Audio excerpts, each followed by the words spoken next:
Watch as Tomi Lahren humiliates the hosts of The View after they ask her a question about Donald Trump and ultimately, I think, come to regret it. Guys, we're gonna get right into this video. It's gonna be a lot of fun. This is an older clip. You know, I was thinking the other day about how right-wing women, they're just so much better than those on the left. I'm sorry, I just gotta say it, guys. It's the truth. You can be offended, call me a sexist, whatever. I just tell it how it is, okay? And why are they better? Well, for one thing, you know for sure they are women when they tell you. You don't have to sit there guessing about it. So I think that alone is a good enough reason. But that aside, they're generally much smarter and more well-informed, as you are about to see in this clip. So we're gonna get right into it. But first, everybody, please help me out and do a huge favor. Please like our video, share it around, and if you're new, subscribe to the Resist the Mainstream YouTube channel so we can keep bringing you guys this great content. As always, everybody, I'm your host, Darian. Let's get into the show. On The Blaze or on your Facebook feed, Tomi Lahren is one of the hottest rising stars in conservative media and social media right now. So everyone, please welcome Tomi Lahren. Tomi, welcome. You flew in from Dallas just for the occasion. So, wow, you're 24 years old. You are just a rock star in the conservative community right now. But your social media following, you have 4.3 million followers on social media. Each of your videos are viewed an average of 5 million times. Why do you think you've resonated with so many people? I think, in large part, I represent middle America. So you've got the two coasts, and those individuals seem to kind of just talk to each other. Yeah. And then you've got all of middle America right there that's dying to have a voice. They don't really feel like they have one. They're not represented, you know, beyond their communities. So I think they watch me and they say, well, you know, she speaks like I do. She thinks like I do. She seems to maybe get it like I do. And I think that's why it's resonated. And also, I do something very different. There's not a whole lot of young conservative women out there. And so I provide that for a lot of young women. They don't have that. Yeah, you told me in the commercial break that you always knew that this is what you wanted to do, but you're just 24. Do you feel like people discredit you because you're so young? They do, but then I remind them that I'm sitting at the table with folks that are far older than me, and I'm here at 24, so I'm doing something right. You know, something that I'm doing is working. Now, Tomi, far older, please, let's not date us. Not you, ladies. Okay. Talk about Bill Maher. Okay, good. Sarah, you're only 25, so I mean, come on. Yeah. Like, I just started to feel old. Let's dial that back. Personally, yeah. But let's talk about your voice, and let's talk about some hot topics, because that's what we do here. President Trump's travel ban 2.0, because this is the second one, was blocked earlier this week. 6 federal judges now have said that it's unconstitutional. But you support his plan. Are all those judges wrong? I believe so. I don't believe it's unconstitutional. They're going with the Establishment Clause, but I think folks fail to also remember that the Establishment Clause in the Constitution doesn't cover non-citizens, A, and B, he is under his, and I think you could maybe attest to this as well, it is under his jurisdiction to be able to do this. He is able. But didn't he shoot himself in the... It is under Trump's jurisdiction. And unlike Joe Biden, he seems to be a bit more concerned about taking care of people in this country rather than people who are completely foreign and we have no obligation to as Americans. Might sound heartless, whatever.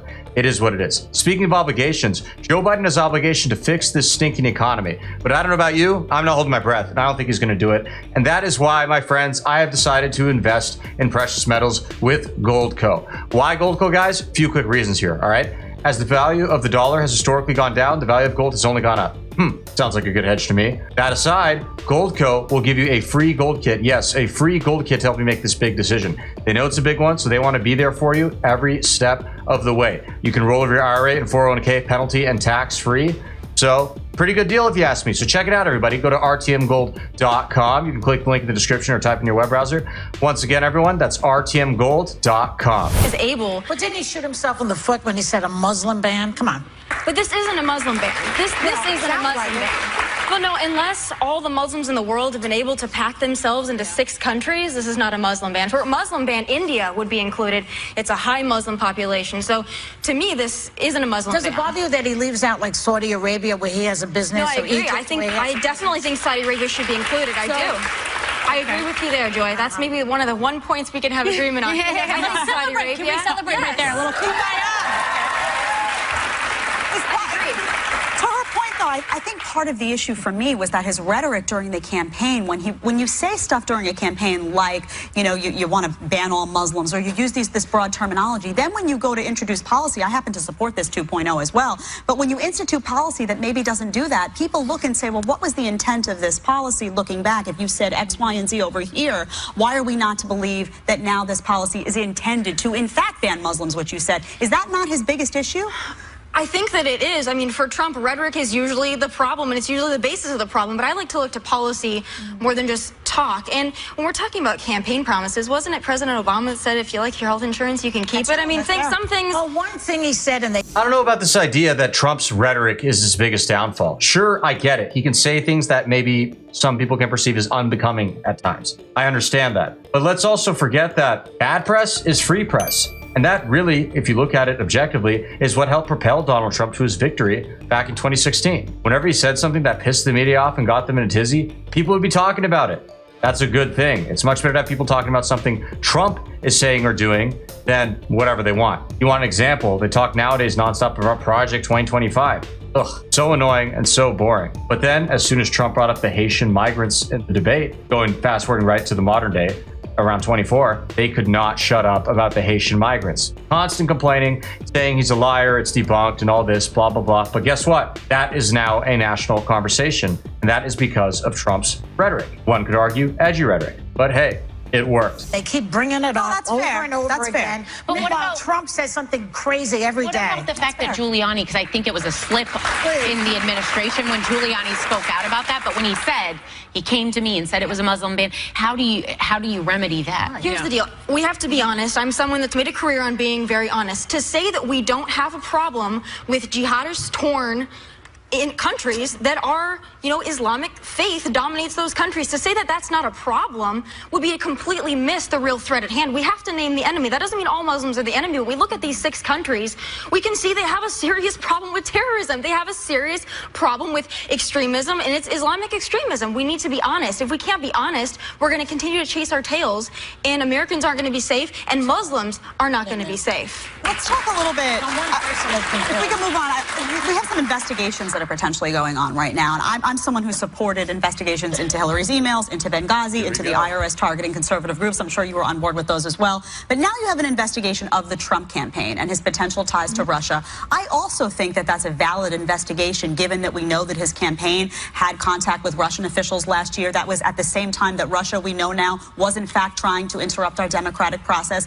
Do you support this investigation as well into Trump's potential ties to Russia? I support an investigation, but I support the investigation into wiretapping claims as well. I think if you're going to investigate one, you need to investigate the other. I think that that's only fair, and I also think it's important to point out that President Obama's President Obama's CIA, about Trump. But I'm talking about President Obama's CIA director. Yeah. He came out and said, I see no ties, I see no collusion here. So when President Obama, who's a Hillary supporter... Republicans said that too.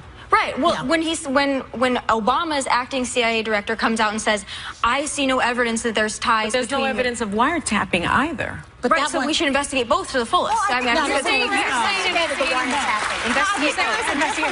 Well, this aged really poorly for the hosts on The View, didn't it? As we all know now, and frankly, many of us knew when it first started, the whole Russia, Russia, Russia thing was a complete and utter hoax.